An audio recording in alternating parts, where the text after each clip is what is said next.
Les grandes gueules. Tout sur les dessous de l'actu. Ici, l'actu rime avec liberté de ton sur Radio Espace. Mais aussi sur Espace TV tous les soirs, vous avez accès à cette émission. Continuez à réagir. Le numéro de téléphone s'affiche juste en bas de l'écran. Avec plaisir, nous allons relayer vos messages en direct dans cette émission. Dégel politique en Guinée. Mais pourquoi, combien de temps? Bakar pose cette question. Enfin, le chemin dégagé en vue de l'entrée en fonction des autorités communales que les populations se sont choisies en début d'année à la faveur d'élections locales dont les résultats avaient été contestés par endroits par l'opposition. Toutefois, le nouveau compromis politique qui devrait rendre possible l'installation des exécutifs communaux à travers donc le pays semble n'est pas rencontrer l'adhésion des bases politiques partout. Toute chose qui occasionne parfois des prises de position au relent communautariste. Et qu'est-ce qui justifie donc le choix de la solution politique ayant permis d'en arriver là? Nous posons cette question ce matin chez les grandes gueules. Qu'émettre à l'actif du gouvernement Kassori Fofana après 100 jours? Quel regard d'ensemble sur l'actualité sociopolitique de notre pays? Notre invité exceptionnel ce matin, mesdames et messieurs, n'est autre que le ministre conseiller personnel du président Condé. Il est ministre d'État également, c'est bien sûr monsieur Tibou Camara. Il sera avec nous dans moins de 10 minutes sur Radio Espace Guinée. Beaucoup de réactions évidemment sur notre plateforme. On va essayer de partir avec quelques réactions des auditeurs. Bonjour les GG, Citanium qui nous écrit: la punition en Afrique à toutes ses formes, voilà, mais celle que nous connaissons tous ou moins, elle la chicote, c'est faire tabasser comme un animal. Je condamne évidemment. Donc c'est Citanium qui nous envoie ce message. Nous restons toujours dans le sillage avec la réaction de ses auditeurs. Lui il nous écrit du côté du Sénégal, c'est Binaniba, les 100 jours du PM Kassori. Vous-même, qu'est-ce qu'il veut dire? Vous savez qu'il a posé, vous savez qu'il a posé des actes positifs malgré des remous sociaux commandités pour l'empêcher. Tout laisse entrevoir que les 100 jours de PM ont été d'autant plus remplis qu'ils auront permis de comprendre l'engouement de cet homme à améliorer les conditions de vie des citoyens guinéens. Binaniba, évidemment, qui nous envoie ce message. Nous restons dans le siège avec Citanium. Je reviens sur ce message qui dit: se faire tabasser comme un animal par ses parents avec une chicotte et souvenirs, et souvent à l'école ou même par le voisin ou la voisine. Donc cette pratique est révolue. Citanium qui nous envoie ce message. On reste dans le siège avec la Junior Condé de retour, évidemment. Bonjour les grandes gueules. En tout cas, nous avons été élevés au carambigné, je comprends pas ce qu'il veut dire, et au pied, franchement, je comprends pas. Franchement, voilà, nos enfants avec les PlayStation footaises. Franchement, je sais pas trop ce qui se passe. Homo, je ne suis pas d'accord avec vous. Toute forme de violence vis-à-vis de nos enfants est à bannir. C'est Moïse Koulibaly qui réagit ce matin. Donc, il fait appel évidemment à Moussa Moïse Silla. Je suis pas d'accord avec toi, Moussa. Il faut bien éduquer nos enfants sans avoir recours à la violence. Il va dire que tu es européen, c'est sûr et certain, j'en suis sûr. Nous restons dans le sillage avec d'autres réactions des auditeurs sur Twitter, entre autres avec Noumou qui réagit, évidemment le temps que notre invité s'installe dans ce studio. Noumou qui réagit, qu'est-ce qu'il dit exactement Noumou sur Twitter? Cet oncle est un criminel, il doit répondre de ses actes, donc sur le hashtag Espace GG. Nous restons avec Ahmed Tidianba qui réagit: loin d'actionner l'attitude honteuse du monsieur, mais la chicotte est africaine et il faut l'appliquer avec modération. Il y a des enfants, quelle que soit la méthode, ils ne peuvent se ressaisir que quand ils sont chicotés. Donc c'est Noumou qui nous envoie ce message. On reste dans le siège avec des auditeurs, évidemment beaucoup de réactions ce matin. Je suis parfaitement d'accord avec Tamba. Il faut corriger les enfants tout en évitant d'aller à l'extrême. Juste quelques coups de fouet. On n'est pas des toubabs. Calmez-vous les gars. Si j'avais pas été chicoté, j'aurais été un délinquant. Voilà. C'est mea culpa ce matin. Lui c'est Al-Gassim Baldé qui réagit. En matière d'éducation, c'est l'Afrique qui a quelque chose à apprendre à l'Occident et non le contraire. Lui c'est Hassan Diallo qui réagit ce matin sur Twitter. Voilà. On va rester avec notre invité qui s'est déjà installé dans ce studio Titi. Évidemment, monsieur Tibou Camara, très heureux de vous retrouver, monsieur le ministre. Bonjour. bonheur qui est partagé et je remarque avec beaucoup de bonheur aussi. Merci. Que vous revenez des vacances BCBG. Bien, merci donc de répondre à notre question, à notre invitation. Vous êtes d'ailleurs le premier invité au compte de la nouvelle saison. D'entrée, un mot rapidement, monsieur le ministre d'État. Vous êtes conseiller personnel du chef de l'État qui séjourne en Chine avec une forte délégation gouvernementale. On sait que la Guinée et la Chine ont signé il y a peu un accord cadre autour de 20 milliards de dollars américains, mais selon les observateurs, c'était un accord cadre qui avait quelques difficultés, ce qui justifiait ce déplacement du chef de l'État. On a vu le président Xi Jinping venir jusqu'au port de la Guinée et n'est pas faire le déplacement de Conakry. Expliquez-nous dans quel contexte ce déplacement du chef de l'État a eu lieu et qu'est-ce qu'on peut en retenir. D'abord, c'est beaucoup de questions en une.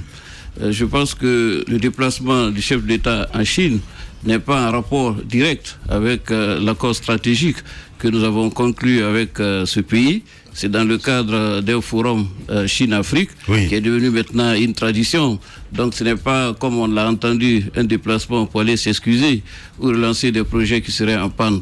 Ça s'inscrit dans une dynamique de coopération sud-sud dont la Chine semble avoir pris le leadership, comme on le constate. En ce qui concerne l'accord conclu, vous savez, entre les intentions de financement et les financements, il y a toujours un processus qu'il faut mener. C'est vrai qu'aujourd'hui, il y a cette enveloppe qui est disponible pour la Guinée, mais il appartient à la Guinée de monter des projets bancables, finançable par la Chine. Ce n'est pas de l'argent automatique qui tombe dans les caisses publiques, c'est de l'argent destiné à financer des projets d'intérêt économique et d'intérêt stratégique pour la Chine, parce qu'il s'agit d'une coopération gagnant-gagnant. N'avons-nous pas donc vite fait donc de lancer en toute pompe donc le démarrage des travaux de la voirie urbaine qui font partie un peu du portefeuille de ces accords chinois? Non, les voiries urbaines, il y a eu la pose de la première pierre pour une enveloppe de 200 millions d'euros ou de dollars, mais depuis cette cérémonie de pose de la première pierre ici dans la commune de Matoto, rien du tout sur le terrain. Il y a eu aussi la pose de la première pierre pour 4-5 km de route entre Koya et Kindia pour l'autoroute Koya-Dabola. Et pour le moment, rien à ce niveau aussi. Est-ce qu'on peut pas dire, on peut se dire aujourd'hui que cet accord cadre est en souffrance et a des difficultés, monsieur le ministre? Est-ce que vous parlez de projets bancables, finançables? Est-ce que la Guinée a ses compétences aujourd'hui, ne souffre pas de compétences à pouvoir monter des projets bancables pour aller chercher ces financements? Je ne dirais pas que la Guinée souffre de cela, mais il est évident, parce qu'il ne faut pas se voiler la face, que parfois nous rencontrons des difficultés lorsqu'il s'agit de financement extérieur, que ce soit de la part de la Chine ou de nos partenaires traditionnels que sont l'Union européenne, la Banque mondiale ou le FMI. D'ailleurs, on parle parfois des difficultés d'absorption, c'est-à-dire qu'on met à disposition de l'argent pour le pays, mais le pays n'a pas suffisamment de compétences techniques ou ne présente pas de compétences financières suffisantes pour bénéficier de cette aide. C'est vrai que c'est un déficit qu'il faut corriger et je pense que l'actuel Premier ministre s'y emploie. C'est d'ailleurs une des raisons fondamentales de sa nomination parce que on estime qu'il est capable justement d'apporter ce déficit, de surmonter ce déficit qui nous a handicapés dans la mise en œuvre rapide des projets. Vous avez parfaitement raison. Les projets souffrent parfois de notre difficulté à absorber les financements dont bénéficie le pays. J'ai envie de dire ça parce que c'est important de faire de l'ancien du neuf. Kassori, je ne vais pas dire qu'il a montré ses limites, mais c'est tout comme. Qu'est-ce qui nous prouve aujourd'hui que demain, tout ce que vous nous dites là, tout ce que vous nous dites aujourd'hui que demain on va y arriver parce que à poser des premières pierres et puis après à ne pas aller à la concrétisation, pour moi c'est du tape à l'œil, monsieur le ministre. Non, ce n'est pas du tape à l'œil. D'abord, vous dites qu'on ne peut pas faire de l'ancien avec nouveau. J'entends ça souvent dans ce pays. Voilà, du nouveau avec de l'ancien. Je ne sais même pas dans quel ordre il faut le dire, tellement que cela a été souvent entendu ici. Mais ce que je voudrais vous dire, c'est que quand même la Guinée a une histoire que nous connaissons tous. Nous avons essayé ici que du neuf. On a vu ce que ça nous a donné. On a essayé que de l'ancien. On a vu ce que ça nous a donné. Mais ce que je voudrais vous dire, ce qui est extrêmement important pour notre pays, il faut allier l'expérience au talent. Oui. Il faut allier la jeunesse au dynamisme de nos aînés. Parce que finalement, il n'y a pas de transition brutale. On voit aujourd'hui le président Macron qui a une quarantaine d'années et qui a un ministre de l'Intérieur quand même qui a à peu près 70 ans. Et il s'agit de la France où on fabrique des élites presque au quotidien. Donc je pense qu'il ne faut pas avoir le complexe de l'âge et de la génération. Ce qui est important, c'est de délivrer des résultats probants pour le pays. Et je suis heureux de dire aujourd'hui que Kassory quand même a accumulé une expérience suffisante qui a suscité un grand espoir lorsqu'il a été nommé à ce poste important dans un contexte critique de l'histoire sociale et politique et surtout des crises économiques dans notre pays. On parle de 100 jours comme s'il s'agissait de 100 ans, comme s'il s'agissait de 100 mois. Et dans beaucoup de pays se pose toujours la question lorsqu'il y a un changement, il se pose toujours la question lorsqu'il y a un changement de l'attente qui n'a pas été satisfaite ou de l'impatience à avoir des résultats. Vous savez, moi je voudrais vous poser une question à mon tour. Mais non, monsieur le ministre, une fois n'est pas coutume. Lorsque on est face à une difficulté, lorsqu'un changement intervient, en fait c'est une question affirmative. Je voulais juste faire une boutade. Vous l'aurez compris. Je voulais juste vous dire, si vous permettez, de terminer, ça va peut-être ouvrir un débat nouveau. Ce que je voudrais simplement dire, lorsqu'on est face à une difficulté, quand un changement arrive, il faut se poser cette question qui n'est pas nouvelle. Qui faut-il accuser? L'héritage ou l'héritier? Monsieur le ministre, c'est trop facile. Monsieur le ministre, on sait très bien dans quel contexte le Premier ministre a été nommé. C'est juste un changement de statut. Sinon, on connaissait la puissance et la place. Non, mais permettez-moi d'aller au bout de ma question. La puissance et la place que l'homme a dans ce gouvernement depuis bientôt quelques années. Ce n'est pas la primature qui l'a rendu tel. Certes, il a changé de fonction, mais la question que je veux poser, c'est qu'aujourd'hui, nous parlons de 100 jours, mais 100 jours a quand même son importance. Oui, pas de 100 ans, mais 100 jours a son importance dans une gestion. 100 jours après le discours du Premier ministre, discours dans lequel il a annoncé un certain nombre de mesures, notamment la lutte contre la corruption, etc., l'amélioration des conditions de vie des Guinéens. Il a aussi promis la création d'emplois. Les prémices, aujourd'hui, après 100 jours, quelles sont les prémices? La lutte contre la corruption, certes, on a eu quelques petits brioches qui sont tombés, notamment à l'OGC et à l'OGP. D'autres dossiers en scandale de plus grande ampleur sont en ce moment en train d'être déroulés. Vous qui êtes dans le cœur du gouvernement, qu'est-ce qui est dit là-bas autour de ces dossiers, notamment de la Banque centrale et du port autonome de Conakry? Ça, c'est la première question. Deuxième question, dans le voyage en Chine du président, on sait que la Chine finance beaucoup dans l'industrie en Afrique, la preuve en Afrique du Sud, etc. Vous êtes ministre de l'Industrie aujourd'hui. Quelle est votre part de gâteau dedans? D'abord, je ne considère pas que la Guinée était un gâteau. Je dirais tout simplement. Je veux dire, dans les 20 milliards, dans tout l'argent que la Chine est en train de financer, quelle est la part de l'industrie guinéenne dedans? On parle des routes et tout, mais l'industrie. Je pense qu'on a posé beaucoup de questions encore. Allez-y, monsieur le ministre. J'essaierai d'être le plus bref possible pour permettre que vous posiez le maximum de questions. Je voudrais simplement dire que, d'abord, vous l'avez rappelé, le contexte dans lequel l'actuel Premier ministre a été nommé. C'est un contexte presque de crise de confiance entre gouvernants et gouvernés, d'une accumulation de difficultés pour le pays. Il ne faut jamais oublier le contexte avant de porter un jugement sur l'action qui est menée. Vous savez, qu'est-ce qu'on reprochait au gouvernement qui a été dirigé par Mamadi Hula? On dit que ce gouvernement péchait un peu par la torpeur. Maintenant, on reproche à ce gouvernement d'aller un peu trop vite et de faire un peu de l'activisme presque. On disait du gouvernement de Mamadi Hula qui manquait d'autorité, de décision et de leadership. On reproche à Kassory de se comporter comme un dictateur ou un roi. Vous savez quelle est ma conviction? Non. Nous sommes dans un pays difficile, avec quelques-uns d'entre nous qui sont compliqués et impossibles à satisfaire. Et cela n'est pas propre, malheureusement, à notre pays. C'est une exigence de l'époque démocratique qu'il y ait de plus en plus d'impatience et d'interpellation des dirigeants publics face à des demandes nombreuses et difficiles à satisfaire. Regardez l'état de grâce dont a bénéficié Macron lorsqu'il a été élu. C'était presque un plébiscite populaire. Mais à peine quelques temps après, aujourd'hui, il plonge. Et s'il continue, comme on le disait à l'époque, à descendre comme ça dans les sondages, peut-être qu'il va trouver du pétrole pour la France. Donc, ce qui est évident, c'est qu'aujourd'hui, gouverner est devenu difficile. Oui. Et les gens n'ont pas la patience d'attendre les prémices dont vous parlez pour porter un jugement de valeur. Qu'est-ce que moi je reconnais au Premier ministre Kassouri? C'est d'avoir fait preuve de courage dans l'action. C'est vrai, vous avez parlé de l'absence de retour de l'État, mais je parlerai de retour de l'autorité. Pour une fois, le gouvernement a décidé et ça n'est tenu à cela. Malgré les difficultés que nous avons rencontrées, malgré les incompréhensions qui ont suivi, nous sommes restés droits dans les bottes et cela a contribué à réhabiliter l'État dans son autorité, pas peut-être dans sa suprématie. Bien. Alors, moi j'ai envie de vous...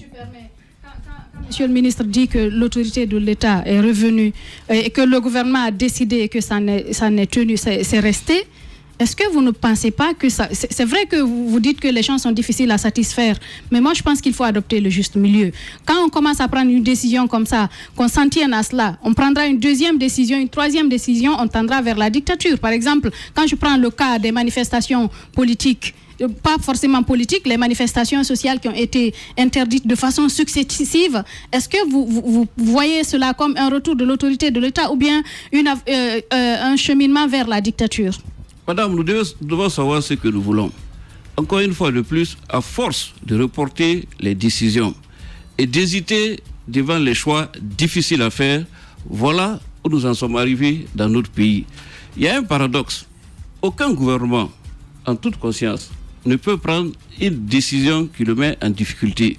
Aucun gouvernement ne peut aller à l'encontre de la volonté populaire parce que nous n'avons pas vocation à être impopulaires. Oui. Mais dans ce pays, pendant longtemps et trop longtemps, nous avons reporté les décisions difficiles et nous avons hésité devant les choix compliqués parce que nous ne voulons pas déplaire et nous ne voulons pas être impopulaires.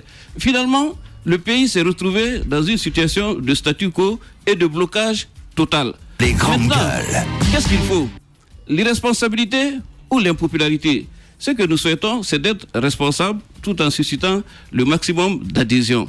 Moi, je suis d'accord qu'il faut consulter. Vous savez, on me reproche parfois la faiblesse de consulter et de dialogue. Donc, personne ne va en faire une leçon de démocratie. Parce que ce qu'on me reproche, c'est de rechercher le compromis. Mais je dis que lorsqu'il y a des choix difficiles, lorsqu'on a l'arbitrage entre ce qui est utile pour le pays et nous expose à la vindicte populaire, il faut prendre une option d'histoire. Vous savez, aujourd'hui, quelqu'un comme Mitterrand est adulé.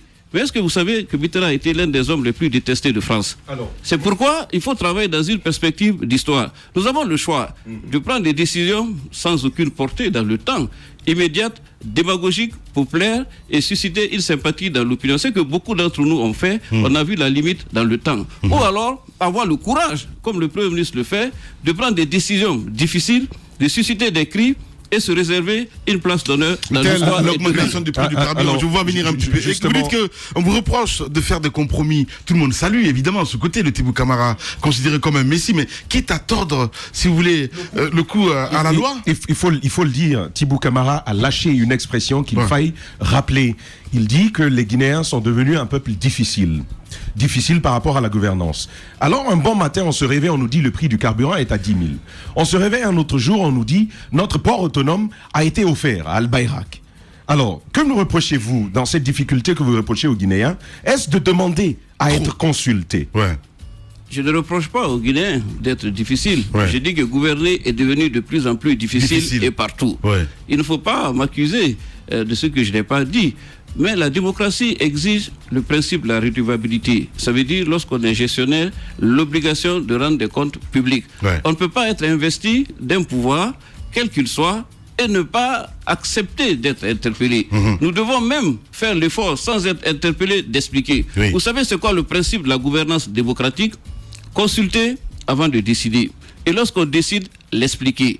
Cette pédagogie fait défaut et suscite parfois des incompréhensions là où il n'y en a pas. Cet effort, le gouvernement doit le faire. Un effort de pédagogie, d'explication pour susciter l'adhésion. Parce que quel que soit le bien fondé de nos choix et la pertinence de nos décisions, si ce n'est pas compris et accepté, c'est de la peine perdue. Bien. Tibou Camara, notre invité ce matin chez les juges. Allez-y, Moussa Moïse. Monsieur le ministre, lorsque Kassouri a été nommé, vous avez vu tout ce que ça a suscité. Parce que je reconnais quand même que c'est un Premier ministre qui a de la poigne, qui prend des risques, qui peut avancer. Alors, mais en même temps, les grandes gueules. Dès les premières heures de sa nomination, il est allé au contact. Il est tout de suite allé en guerre. En appliquant à l'offensive, en appliquant certaines décisions, et on a comme l'impression qu'il avait hérité de tout cela. Parce que sur le cas du carburant, tout de suite l'application, mais on veut savoir quel était le tableau avant qu'il ne soit nommé. De quoi est-ce que vous avez réellement hérité? Ensuite, la deuxième question que j'aimerais poser, c'est en voulant lutter contre la corruption de la sorte, c'est seulement 2 questions, t'inquiète pas. En voulant lutter contre la corruption, en voulant traquer les criminels économiques, le peuple attend aussi, vous ne pensez pas, du gouvernement que tout soit assaini dans ses rangs, et que ce ne sont pas les petits, comment on le dit, les menus-frétins qui soient arrêtés, mais plutôt qu'il y ait un travail de fond, non seulement sur la réduction du train de vie du gouvernement, mais aussi dans l'arrestation ou l'interpellation de ceux-là qui prennent les gros morceaux, comme on le dit. Je vais commencer par la dernière question. Je le disais à un ami qui est très proche de moi. En réalité, le problème de la Guinée, c'est moins les voleurs dont vous parlez souvent, que les receleurs plus nombreux encore dans le pays. Parce que, c'est vrai, on accuse les fonctionnaires de voler. Mais combien de receleurs il y a dans ce pays? Le peuple a une demande légitime de lutter contre la corruption. Oui. Mais lorsqu'on lutte contre la corruption, qui empêche d'aller loin? Qui empêche que le vol ne soit puni dans ce pays? Dès que vous touchez à quelqu'un, ou c'est sa communauté qui se lève, ou sont ses amis, ou même ses soutiens dans les médias qui le défendent. Donc, le gouvernement est dans sa mission de lutter contre la corruption, d'assainir la vie publique. Mais il rencontre beaucoup de difficultés parce que justement, il y a un obstacle social à cela. Même lorsque le président de la République limoge quelqu'un pour une faute lourde, c'est la communauté qui demande pardon. Lorsque la justice se saisit d'un dossier, on crie à l'injustice. Mais finalement, il faut bien commencer quelque part et par quelqu'un et poursuivre cette dynamique. Mais je vous dis, les Guinéens, dans leur majorité, veulent une chose et de son contraire. Lorsque vous dites lutter contre la corruption, cela suppose qu'on lutte sans discernement, sans distinction, et qu'on essaie de ne pas discriminer les uns, protéger les autres. Mais dans ce pays, il semble que l'action publique doit être orientée contre certains, et il y en a qui veulent un statut d'intouchable, d'invulnérable dans la République. Cela n'est pas compatible ni avec l'exigence démocratique, ni avec le principe d'équité, d'égalité, qui est une valeur essentielle de la République. Ouais. Donc, soutenons le gouvernement dans sa lutte contre la corruption, arrêtons de protéger les voleurs, ne soyons pas tous des receleurs. Oui, mais quelles sont les perspectives des deniers publics? Quelles sont les perspectives par rapport justement à ce combat annoncé avec force par le Premier ministre de vouloir de traquer tous les délinquants? Les perspectives sont bonnes. Qu'est-ce qui garantit aujourd'hui? Je vais vous dire ce que vous ne savez pas. Quelle garantie au peuple que ce combat va continuer, que personne n'échappera à la rigueur de la loi en la matière? Non seulement personne n'échappera à la rigueur, mais je crois que nous en avons donné l'exemple. Le directeur général de l'OCG est quelqu'un quand même, l'OGC, est quelqu'un quand même qui est proche du régime et qui est un militant et un responsable du parti au pouvoir. Lorsqu'il a été établi qu'il a commis une faute dans la gestion, le président n'a pas tremblé, sa main n'a pas tremblé, il a été remercié. Paul Moussa Diawara était dans la galaxie présidentielle et c'était un des soutiens politiques au chef de l'État.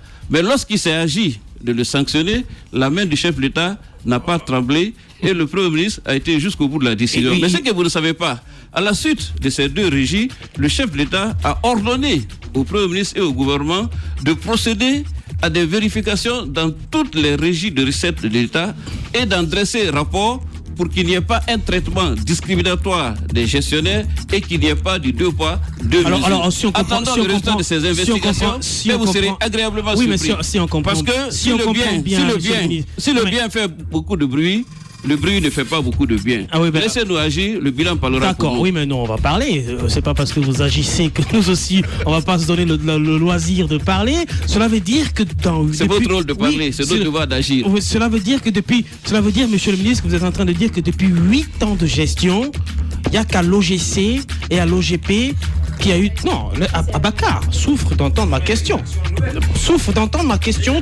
Tu parleras de ta nouvelle action. Ça veut dire que depuis 8 ans de gestion, il n'y a qu'à l'OGC et à l'OGP qui a eu malversation financière. Ça, c'est ma première question. Deuxième question, depuis un certain temps, le scandale à la Banque centrale depuis quelques jours occupe la place publique. Le scandale au port autonome aussi occupe la place publique. On n'a pas vu ni entendu la réaction. C'est un scandale, je crois que tout cela est un scandale. La réaction du gouvernement. Oui, mais qu'est-ce qui est décidé au jour d'aujourd'hui face à cette situation, face à ces deux situations? Monsieur Roby, moi je pense que mieux vaut tard que jamais.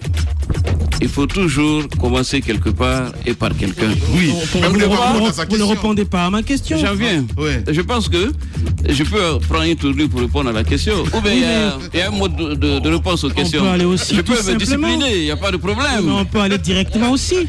Mais je pense que pour poser ta question, tu as pris du temps et je t'ai écouté attentivement. Souffre dans le cadre du débat démocratique. Sauf que j'ai soif de réponse rapide. Et de ne pas exercer ta dictature d'opinion sur moi, que j'aille au bout de mon idée, de ma pensée. Voilà, la réponse dans un instant, mesdames et messieurs. Le temps d'une pause et puis on revient. Véritable success story de la radio Espace Guinée, les grandes gueules, détentrices des meilleurs scores radio en Guinée, de la meilleure émission talk show, a donné le créneau horaire du départ au bureau et du retour à la maison, récoltant depuis des années consécutives le titre d'émission la plus écoutée en Guinée, toutes catégories confondues. Un grand total de plus de 5 millions d'auditeurs ont été fidèles au talk show Les GG, diffusé jour après jour sur toutes les stations du réseau Adafo Média de 9h à 10h30, un exploit qui restera longtemps dans les annales de la bande FM en Guinée.